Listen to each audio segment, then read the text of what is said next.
Hello and welcome to Zinespiration today. I'm here and Ryan is there, and we've got Tom today. We've got Tom Bacallis. Thanks for joining us today, Tom. Thank you for having me. You're welcome. You're welcome. So Tom, let's get to know you a little bit. So can you tell us a little bit about yourself? Maybe introduce yourself, Sure. please. Sure. My name is Tom Bacallis. I'm from New Jersey in the United States. I'm a 31-year-old male, and I write poems, and I'm divorced, and I work in a psychiatric hospital, and I also run a small press called Between Shadows Press. How's that? I love the name Between Shadows. When I first saw your Instagram, I was like, damn, that's a fucking good name. Like, that's Thank you. cool. Thanks, Yeah, man. yeah, you're welcome, man. So let's start maybe with some of the poems. What kind of prompted you to get into that, and especially to share it because a lot of guys, especially you get a little older, you know, a lot of guys are afraid to show off that they do that kind of writing, but we know it's cool. So what got you into it? Sure. I definitely agree with you. It's either you're too scared to share it, or you're a fucking meathead ripping off Bukowski, and it is what it is. So, so for me, what got me into it was I was in a bunch of punk bands and hardcore bands, and when they died, I just needed a creative outlet. And as we age, you know, trying to form and create bands with your friends and trying to get everybody in the same room, it's harder and harder to do. I mean, now a fucking pandemic happened. Poetry really, it's almost like it's like a godsend to be able to write poems. Now it's just a one man army versus an army of three or four or five, depending on your band. So that's really what kind of got me into it. Just the continuation of needing an outlet to write. Mm. And how I've got two actually that you've worked on. Something that you put out through called You, Orphan Road. you should have a third one that I sent you. Yeah, I do, but I haven't read it yet, so it's still just up in my little to be read Son file. of a bitch. Well, I'm waiting. It's from Between Shadows Press, and I'm just waiting until I Yeah, read the other ones that I got, and just leaving it for the grand finale. So that's why I sure. haven't looked at it yet. And one that you did a split chapbook with Martin. Yes. How many have you put out? On Between Shadows, or like me Oh, personally. yeah, sorry, you personally.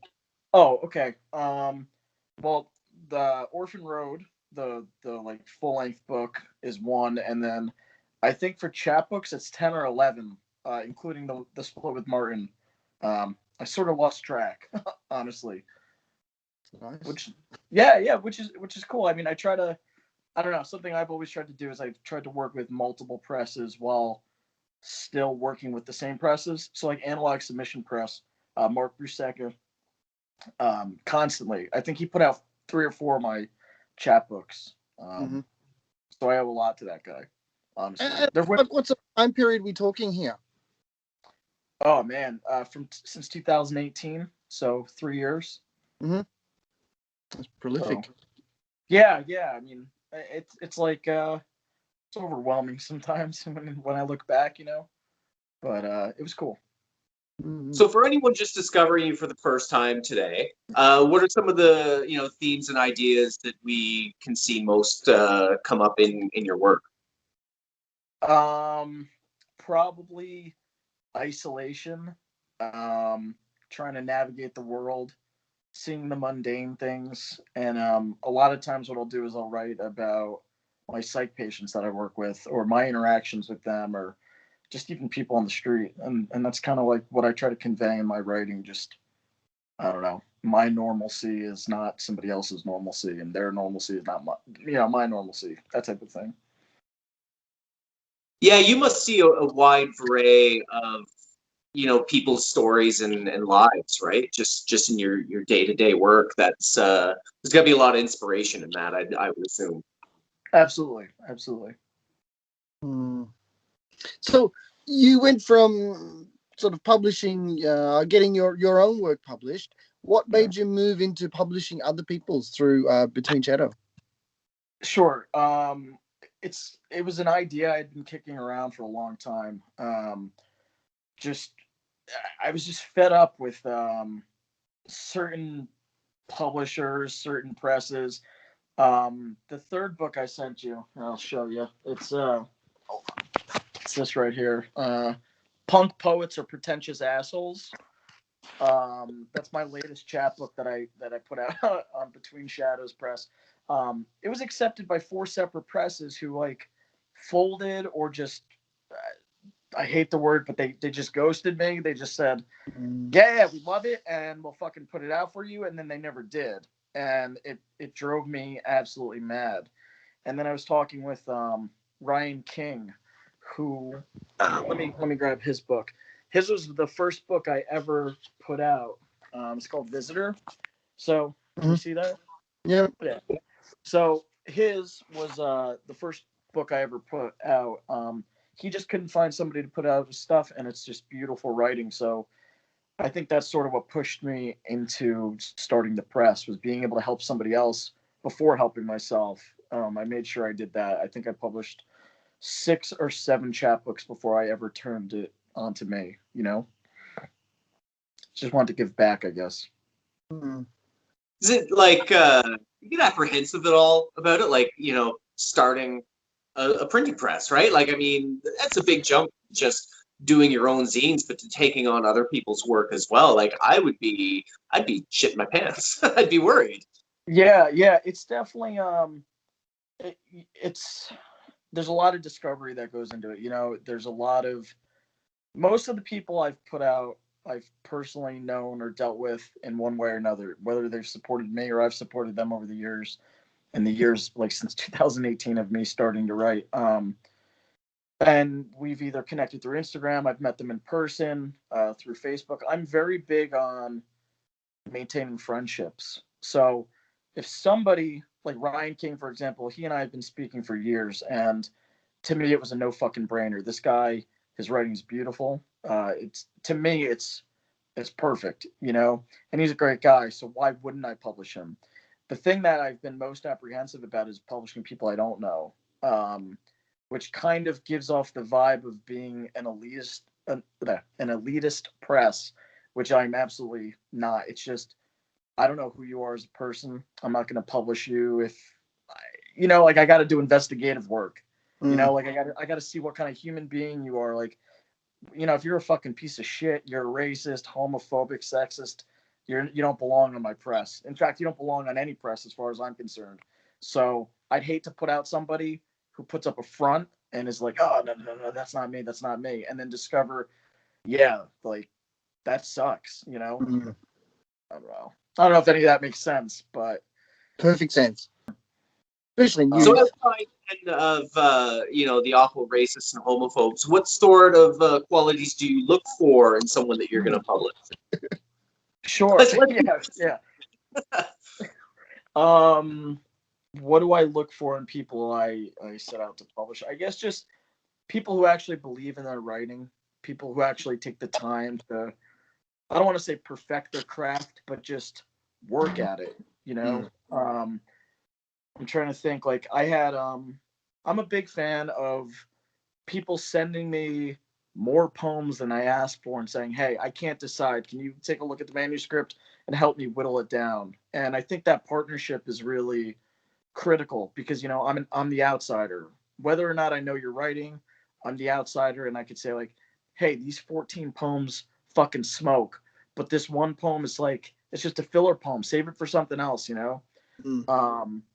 So I don't know. I guess I kind of look for that, just people who truly believe in themselves and also who are going to take the time to actually promote the fucking thing.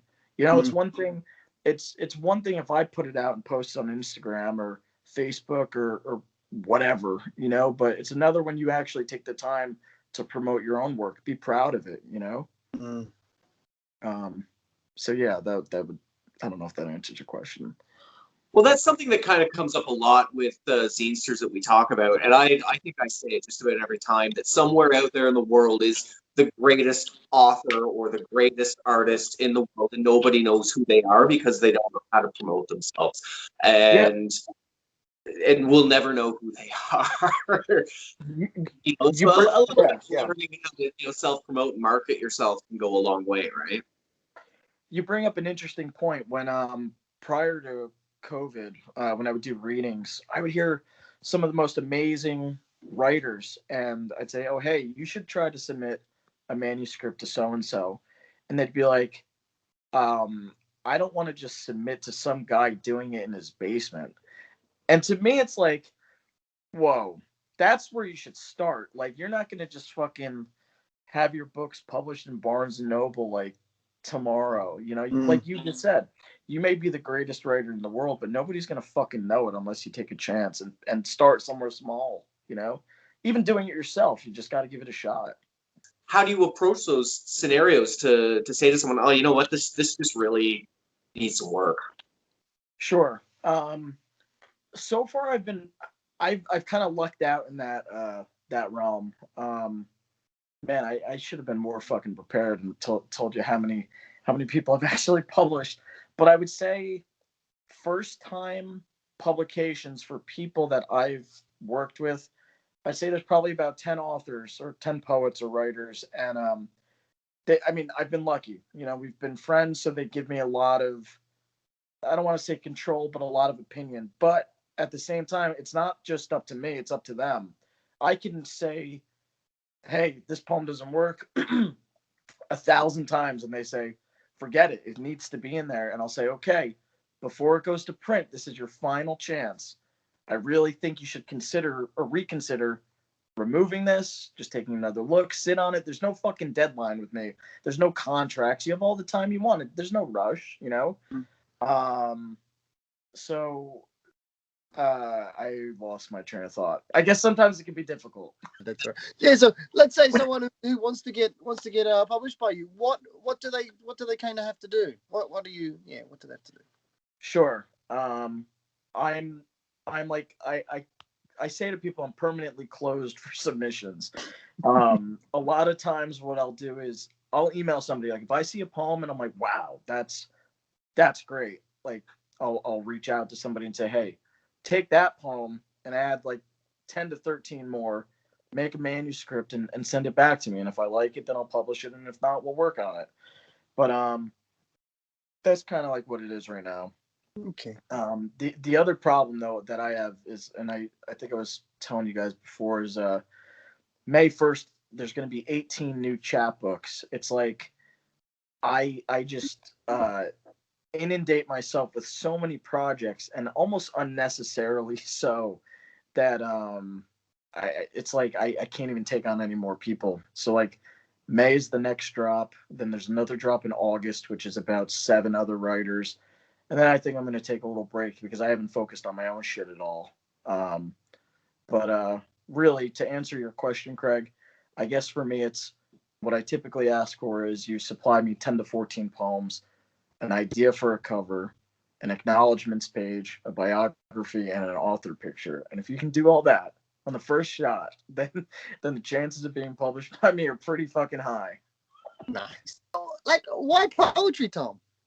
Why poetry?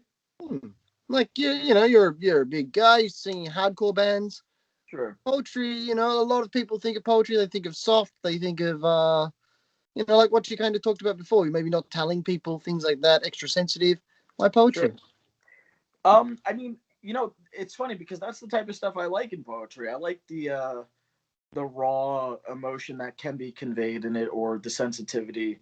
I mean, for me, Bukowski was the first poet I ever really read and connected to. The drummer that I was in every single band with, this guy Chris Flynn, he said, "Try this on," and he laid it on me, and it was play the piano like a percussion instrument until the fingers begin to bleed a bit. That Bukowski book, and it fucking blew me away. And I was like, okay, well that's interesting. So I started reading more about it, or more about Bukowski, and it just like was a fucking cycle that I couldn't get out of. So then I found like his contemporaries, and to me it was like, I don't like Ginsberg. I mean, I think Howell's great. I don't like Jack Kerouac. I think he's just a amphetamine rambling induced fucking jock. You know, it's just not for me, but it is for other people. So like when I found Bukowski, and then I found like Bob Kaufman, and I found William Wantling, who I just recently discovered, but like these people like just kept cycling me into poetry and just digging deeper and deeper, and it was like, wow, you can say so much in one sheet of paper that I don't need to read a story. I think poets are really nice snapshots or vignettes of life. And I think that's kind of what took me there, if that makes any sense at all. Mm. How about you, Ryan? As a creative type too, like I'm sure you've always got more than one idea on the go, right? There's always got to be a couple things on the back burner that just aren't ready to be started yet. So even if you are, working on a project with someone else, you always know that there's something you want to do as soon as you can. Absolutely. And I think sometimes it's, for me, it's that frustration of not being able to do that project, or not be able to conceptualize it. Like, even so, let me go back to an earlier question about like what made me start the press. Originally, I was going to put out my own second full-length book of poems. I'm sitting on top of about 210 uncollected poems, so it's like I got a lot of wiggle room in just doing something with my own work. But then I just started kicking around the idea of like, well, why should I just collect them all in a book? Like, why not just break it up amongst different chapbooks? And then I started getting like the wheels rolling, like, chapbooks are an easier means of, first off, manufacturing, producing, and then selling. It's just cheaper, and that's an interesting thing too. It's a whole different topic. Selling other people's work, selling your own work. I mean, when you sell a chapbook, anybody will buy it for $5. 3, 4, $5. When you sell a book, depending on the production cost, you're talking like 10, maybe $15. People are less likely to buy it. I mean, Craig, I know you have the Orphan Road book. I mean, I remember when that was produced. Fuck, man, it must have been like that fucking thing. It must have been like $8.50 just to produce a single book, and we sold them for $10. So it's like, okay, it's $1.50 profit, and I didn't put it out. Uncollected Press did. So like, my big thing is, I don't give a shit about money. But when another press puts me out, I want them to at least make the money back, and then some to put somebody else out. It's something I've always sided with small presses like Death of Workers, Analog, Paper and Ink. Like, if I can fucking buy something, I will buy it just to support. Even if I'm not a part of it, I'll buy it. I don't know. That's kind of like my punk roots. Just you want to support the little man. Well, the same goes for zines, right? Because there's not a lot of money in zines. We all know that. Sure. But yeah. If the creator of the zine can't at least make the money back, then it's going to be detrimental to them to make more and more and more. And so I find that I'll go online once a month and just buy a bunch of zines from, I try and get creators I've never read before, and then I usually repeat with a few people that sometimes I'm not even all that crazy about the topic of the zine that they're making. Sure. But I love the passion that they do, and I don't want them to stop. So I buy their work so that they will continue to make, so I can see what they're going to do next. Absolutely. Yeah, actually, you know what? And that's an interesting thing too. That's sort of how I started finding presses. Like when I started working with Mark at Analog led me to Paper and Ink.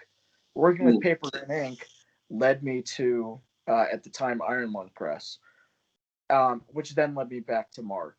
Then I found Budget Press. Then I found Death of Workers. And it's just, everybody's connected in one way or another.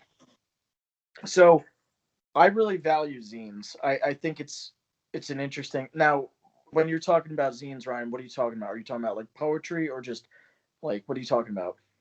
Zines in general, like the broad spectrum because there's so many subgenres, right? I mean, Sure. but I try and buy from all different subgenres because I love the experience of them, right?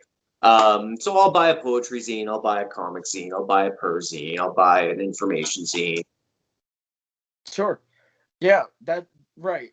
So like for me, I mean, it's typically poetry, but I did do you guys know Salem Black Zines? Oh yeah, yeah. Him and I talk all the time. Yeah, great dude. We did a swap. I think I sent him my chapbook, and then he sent me two of his, and I was fucking blown away. I mean, it was like really cool stuff. You just the gasoline rain. I, There he I is. looked at it too today. Salem Black was in Pocket Thoughts Annual #3 that I put out. So I know Salem well. He's a good dude. He works at a hot topic. Or not a hot Spencer's Gifts. He's a good guy. That's awesome. Yeah, really really good guy. But that's the thing. So like you're talking about supporting people, but a lot of that is doing legwork behind the scenes. It's not even necessarily buying or trading. It's like, hey, I'm like I said, it's like the investigative work. You want to see whether or not this person's a good guy, good gal, like whatever. Can't believe I just said good gal, good person. Never fucking said that word in my life. So yeah, but with zines, I find that there's a different connection you can get from that, So I don't know. I don't even know what the fuck I'm talking about. Yeah, I remember hearing. I don't know where I read it or maybe heard or someone mentioned that a couple of years ago you made a not a statement. A statement's a bit too strong a word, but you said something along the lines of you really just wanted to stay within the independent press kind of scene. Who, me? Yeah, you, yeah. Oh yeah. I maintain that. Yeah. I'm sorry. Continue. Yeah, so I just remember hearing that a couple of years ago, and then it's good to see you just have staying in that, and like staying within the micro press, the small press community, and then also like you say, giving back, and now starting your own and Yeah. impressing people. I've first off, I don't think my poems would cut it in any like major press, and I'm okay with that. Like I said, I've come from the punk and the hardcore scene, so doing it yourself and not making any money is something I'm absolutely used to. And I'm fine with it. I'd much rather reach somebody on a personal level. And I don't mean like physically, like, hey, I mean, that's nice too. Like, hey, I'll send you a chapbook, like whatever. But like actually somebody enjoying a poem or connecting to a poem, that's more rewarding than making my money back, And for me, working like with small presses, you like I there's just seriously there's just like a connection there that can't be broken. Like I was supposed to do this English England reading tour with Martin, then I was going to meet up with Mark, and I was going to meet Lucy at Death of Workers, and it just never happened. And Carolina from Death of Workers actually came to New York, and I hopped on a train and we drank, we hung out. It was a lot of fun. A few weeks ago, well, no, not a few, 2 weeks ago, I went to San Francisco and I hung out with Kent Taylor. I don't know if you guys are familiar with Kent Taylor at all. He's 80 years old, and he was around the time of D.A. Levy from the 60s, the Cleveland poetry scene. So like just being able to hang out with people, or get on a fucking plane or a train or drive somewhere and meet like another individual creating poetry from say 50 years ago or just even last week, to me that's powerful, and I think it's lost. I think it's a lost ability. Like the three of us are talking right now. Ryan, this is the first time I've ever spoken with you, and I think we're doing really well. Just to toot my own horn here. But Craig, I mean, it's kind of unbelievable. This is the first time we've actually spoken to each other. Yeah. I remember reaching out to you, I think in the beginning of the pandemic, and I was like, hey man, I'm just reaching out. Like, I just want to check in, Yeah, remember that. But I don't know. I think it's important, and I think Instagram and Facebook sort of take away from that personal connection. So like, and I'm tying this in, it's a circular thought, it's not tangential. Zines kind of bring it all full circle, in my opinion. You know, like it's nice being a part of, say, Paper and Ink Zine when he does the. Oh man, what the fuck is it? Like the yeah, I know you're reaching back for it. Like Yeah, like an annual one. Like this is yes, a couple of years old, this one, but this is 14, or maybe not annual, but like a big collection.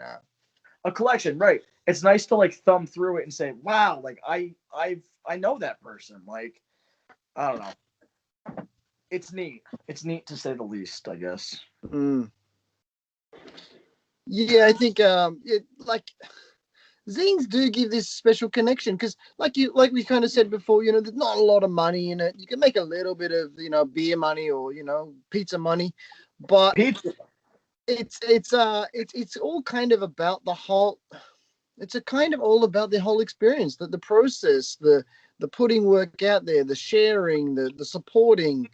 It's like a community with many different angles and many different legs that really make the small press and the zines and the poetry chaps all kind of really worth it, I think. And then adding on this level of even a little bit of connection that we can make through social media and through modern technology and even this Skype chat, like you said, it's the first time me and you have really chatted face to face. Yeah. Also you and Ryan, but also Ryan and I, we've never met in person. A year ago we decided to make this, and now we've chatted with 14 or 15 other zinesters, and yeah, it's fantastic. Wait, so you guys met in person? No, never. Okay. That's wild. That's cool. Yeah, Oh yeah, I know. Yeah, absolutely. I think the printed word is so important, right? So when we hold these in our hands, they're Yeah. real. We touch them. We feel. It doesn't matter what language it's printed in, or if Sure. it's been reprinted in a different language than it was originally written in. It's a real physical thing. Now, if you put a screenshot of a poem on Instagram, and this is my phone, I'll see it for a second, and then it's gone, right? But this, Correct. and just I'm gonna use Salem Black as because we were talking about him. When I Yeah. open up his poem in here, and I can read it to myself. I've been inhaling fumes for what seems like a lifetime. Jesus. Like Yeah. Yeah. it's real and it's tangible. So the Right. question I always ask about the future of zines, like what do you think the future of zines is? But to tie it into like small press and micro publishing and everything, so Yeah. much shit's going digital, right? So what Yeah. is the future of the printed press? So for me, that is the future. The printed press is the future. These things, in my opinion, things come in waves. You know, when I first started discovering music, it was CDs. Then CDs became obsolete because of MP3s. But then you realize, well, there's actually a world beyond that, which is records, and that's still going on. That's still happening. And then, like, I remember when my band put out our first record, it was still kind of like in a lull point, and then all of a sudden, like, these fucking giant stores, conglomerates, if you will, Barnes and Noble, Walmart, Target, they started putting out fucking vinyl records. So it's like, okay, now you just drove our cost up, just to like what might have cost like $1,000 to press a record, now went up to fucking $3,000. Um, so I think we're gonna see more printing presses coming around. Honestly, I think people are just gonna get fed up with digital. For me, digital doesn't work. It's something that a lot of poets that I've worked with on this press have requested that I digitize their PDFs and I put them up somewhere for free. And it's like, I'm not about that. Like, if you want to do that, then you should have done that. I am not doing that, you know. So to me, and for me personally, I fucking hate staring at a screen. Mhm. Um, I think Martin, that's like Martin's catchphrase, right? Fuck Kindles, read zines or something like that. Um, yeah, I abide by that. I don't want my eyes to burn after reading, a Kindle, but that's just me. I like the tangibility of books. I like going to stores and cracking open books and it smelling like mold and mildew and Mm. just I don't know. There's something about that. Like, you crack open a book and it has that smell to it. Like I made a joke. Yeah, you know what I'm talking about, right? Yeah, for sure. I kind of relate it back to old comic books. Like growing up, I was a huge comic book nerd, and the quality of the paper that the publishers started using over time got better and nicer inks and glossy papers, almost like magazine style paper instead of Sure. newsprint. There's a small press out of the States called Alterna Comics Okay. that prints on newsprint for their comics and keeps the retail cost to about $1, $1.50, I think it is, which is That's amazing. really cool. But when you open it up, oh, I it can takes me back to being a kid, man. It I can takes me smell right it. back. I can smell it. Yep. Yeah. Oh, it's a thing of beauty. Um. Yeah.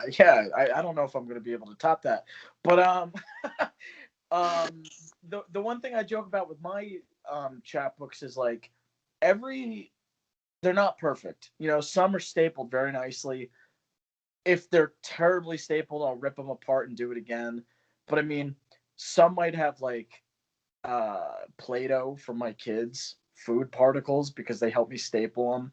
Um, my own book, I ended up doing a reprint on it, but like I cut myself on it, like there's just fucking blood in it, and I was like, I think it's kind of cool, but it could be kind of gross to some people. Um, but like what you said, like with alternate comics, like there's just that they're fucking in it for the right reasons, Yeah.